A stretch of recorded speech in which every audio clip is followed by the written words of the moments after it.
Hi there, folks. Welcome,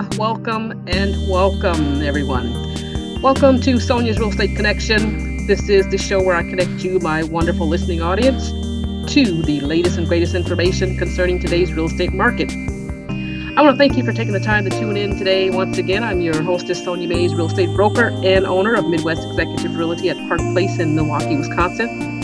Our office is located in 53224 zip code area, and we are just east of Highway 145 and west of 107th and Good Hope Road in northwest Milwaukee, just minutes from Menominee Falls and Germantown. We provide real estate and property management services in southeastern Wisconsin, covering 6 counties, which include Milwaukee, Waukesha, Washington, Ozaukee, Racine, and Kenosha counties. We represent buyers, sellers, investors, and organizations, as well as banks and financial institutions in their real estate transactions. We deal with residential and commercial real estate, all in the great state of Wisconsin. And as your lovely hostess, I'm a full-time licensed broker, proud to serve Greater Milwaukee and the surrounding areas in southeastern Wisconsin. So, on behalf of the company, I want to thank you again for joining us today and tuning in to this episode. Today's hot topic is earnest money deposit. Understanding what it is, why you need it, and how it works. As always, it's my pleasure and honor to serve in this capacity, and I'm always delighted to share my time and knowledge and resources with you so that you are more informed, empowered, and educated for your real estate transactions. All right, folks, let's get right into it. As the topic states today, we're talking about the earnest money deposit, what it is, where does it go, and how much should it be? We'll explore what earnest money is, why you should have earnest money, and how it works in our real estate transactions. So, the burning questions that we'll start off with today is what is earnest money? For many first-time home buyers, you'll hear all kinds of new real estate terms and lingo as you engage the services of a real estate agent to assist with your new home purchase. Earnest money is a deposit that you put down with your offer to show the seller that you are serious about purchasing the property. It's a good faith effort and it shows your level of commitment to the transaction. Now, if you're getting a loan to purchase the house or the property, then this is a separate deposit from the loan or the mortgage financing. So the loan is something that you're getting from a bank or a lender, and it's a deposit. The loan deposit is something that you pay your lender at closing. And you will more than likely be bringing in those funds at the closing. So when you talk to your lender or your financial institution about your deposit for your loan, that's a separate aspect to the process, and you usually will bring those funds in at the closing. However, for the purpose of today's show, we're focusing our discussion on the earnest deposit that relates to the offer to purchase, and that's your earnest money deposit, and that goes along with the offer. Okay, so again, it's a good faith effort, and it shows the seller that you are a serious and committed buyer. And if you didn't have earnest money to put down, then you could essentially go around writing multiple offers on multiple properties and just wasting a lot of time before deciding which house you really want. And then sellers wouldn't take you serious if you didn't have that earnest money deposit to put down on the house. And in this market, which we are in the seller's market, sellers will very rarely accept or even review any offers without earnest money deposit. So the earnest money is a very critical starting point of the offer. Whether it's residential or commercial real estate, you will still need to put some earnest money down. All right, that makes sense? All right, so the next question we have here is how much earnest money do I put down? All right, well, it'll vary depending on the type of property that you're bidding on, and your realtor will guide you through this process and provide advice on how to structure your offer in a competitive manner. So hopefully you're working with a licensed realtor and you have a buyer agency because you want to make sure it's important that you have someone that's representing you, and that you have adequate representation in the real estate purchase process, and someone that can guide you through that process. All right, so in most transactions, we will typically see anywhere from 1 to 2% or 3% of the purchase price being put down as earnest money.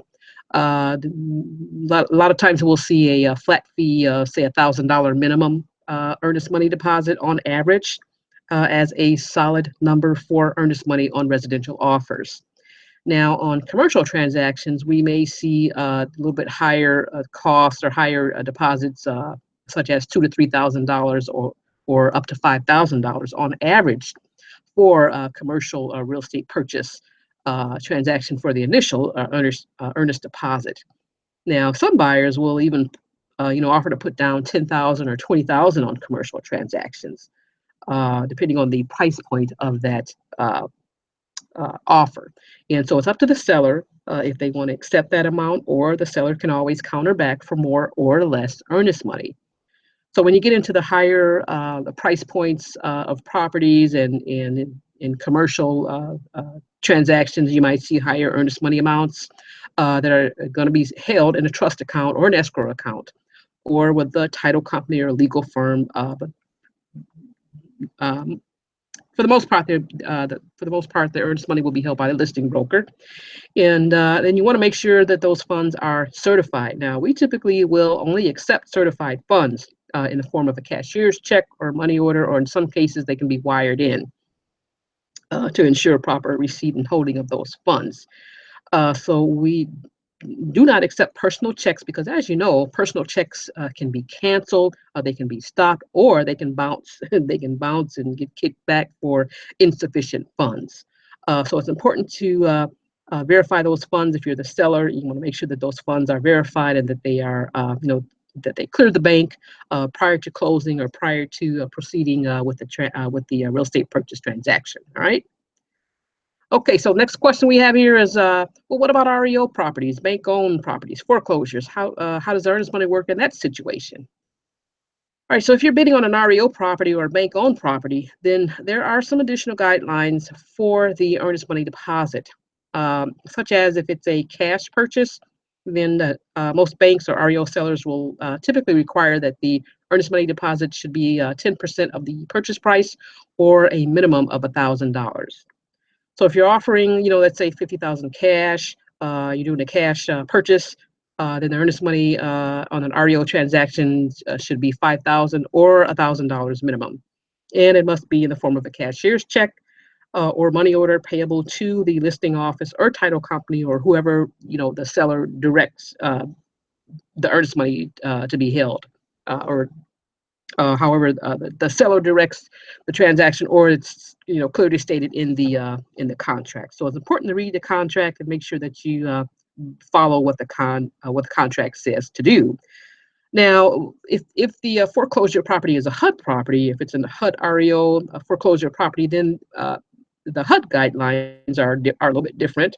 For example, in the state of Wisconsin, HUD or Chronos Solutions, as we know them, they're the entity that processes the HUD transaction. So their guidelines will state that if the purchase price is $50,000 or less, then the earnest money deposit should be $500 even, and it should be made payable to a title company that is selected by the buyer, but it still has to be delivered to the listing broker.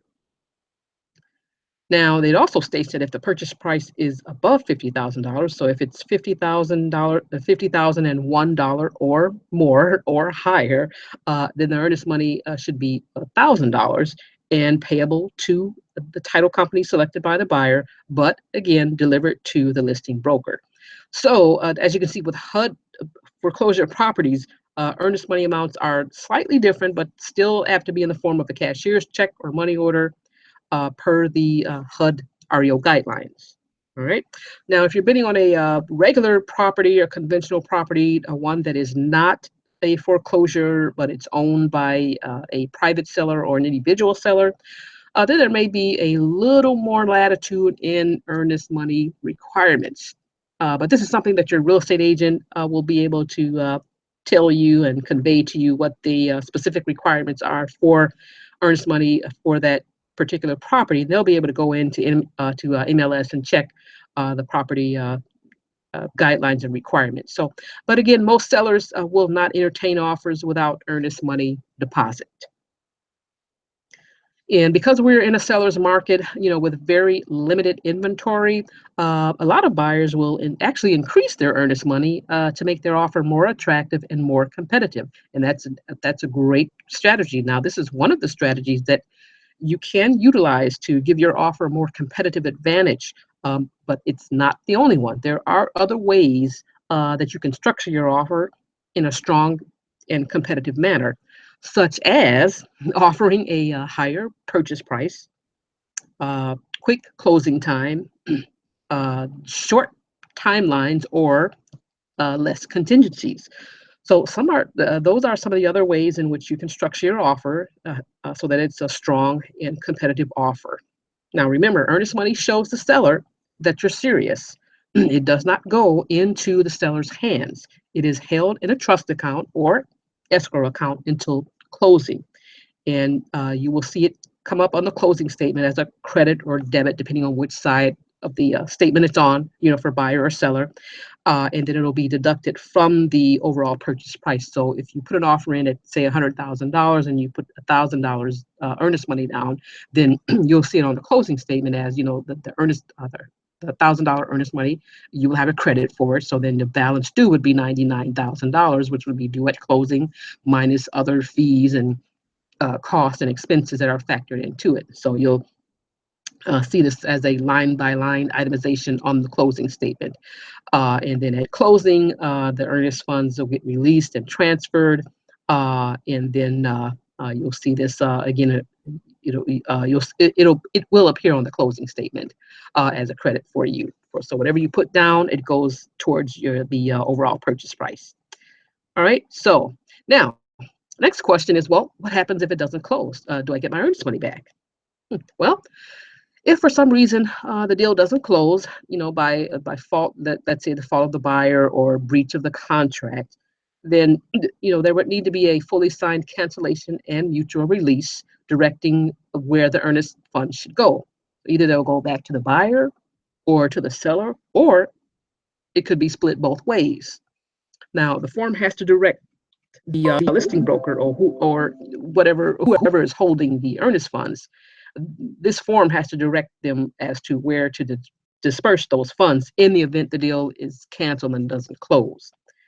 Now, if the parties for some reason can't agree on what to do with the earnest money for a deal that went sour, then after 60 days, if there's no agreement in place, then they'll have to consult with an attorney or go to arbitration and try to mediate and resolve the matter.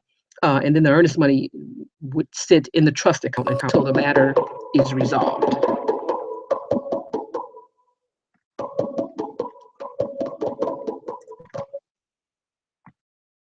So let's say you have two parties that canceled or that the offer didn't go through, and so you have this earnest money that's sitting here. The buyer's saying, okay, I didn't close. I want my earnest money back. And then the seller says, well, no, I want to keep this. I want your earnest money. I'm entitled to it. I want to keep it because I took the house off the market, for 3 months. I was waiting for you to close. You didn't close, so now I feel that I'm entitled to get the earnest money. And so the buyer is calling the listing agent, hey, send my earnest money back. I want my earnest money. I need that to so I can buy another house or whatever they're trying to do. And then the seller is saying, no, listing broker, send it to me because I'm entitled to it. So you've got this argument going on where both parties are not in agreement, and the listing broker or the title company or whoever is holding those earnest funds, they cannot release those funds without unless they have a signed cancellation and mutual agreement by both parties, or they have to have a court order, a court ruling, or a legal written opinion from an attorney to release those funds. Otherwise, they'll just sit. And now the other thing I want to mention is that the listing broker can deduct up to $250 from that earnest money deposit to cover any of their legal fees. So, so again, if there's no agreement by the parties, 60 days after that closing, then they would have to consult with an attorney. They got to get a written legal opinion from an attorney, or they have to go to court, and there has to be a court ruling, a court order stipulating how those funds are to be dispersed. And then the listing broker can deduct up to $250 from that earnest money deposit to cover any legal fees that they have incurred. So that's what happens with earnest money in the event that it doesn't close. All right, so the offer to purchase language in Wisconsin. In Wisconsin, there are on the WB11 residential offer to purchase form on page 1, lines 10 through 12 indicate how much earnest money is being paid and whether it is being submitted with the offer or if it's going to be delivered within so many number of days of acceptance. Here we typically see earnest money being submitted within 3 to 5 days of acceptance for local buyers.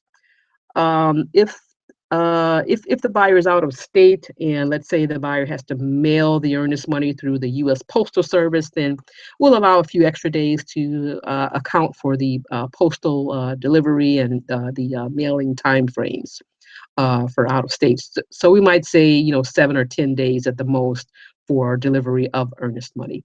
And I always ask my out of state buyers to, send me a copy of the earnest money check so that, that way we'll have proof in the event, let's say it gets lost in the mail or something else happens, then we'll have a copy of that check. Here's a check, that they sent in the mail.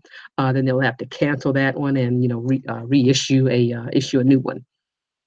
So once it is received here, we issue a receipt to the buyer right away. Then send copies to all parties involved and give the original, obviously, to the listing office or title company based on what the purchase contract mandates. And so the offer, right now, the offer, residential offer to purchase form in Wisconsin automatically defaults to earnest money going to the listing broker unless it's otherwise stated. So if there's anything else that's indicated on those blank lines at line 12 on the residential offer form, then we would follow those directions. Otherwise, earnest money goes to the listing broker and is held in the listing office trust account until closing when it gets dispersed. And then there's some additional language in the offer to purchase on page 8, lines 369 through 372 also state the following. Unless otherwise agreed, earnest money shall be paid to and held in the trust account of the listing broker until applied to the purchase price or otherwise dispersed as provided in the offer. If the offer is not listed, then it would go to the buyer's agent. Or if there's no broker involved, it could go to the seller's account. Now, that's only if the property is not listed. So if it is listed, so if it's on the market, if it's in MLS and it's actively listed on the market, then it goes to the listing broker per the Wisconsin residential offer to purchase. And I just want to point out that the same rule applies for commercial offers and condo offers in Wisconsin.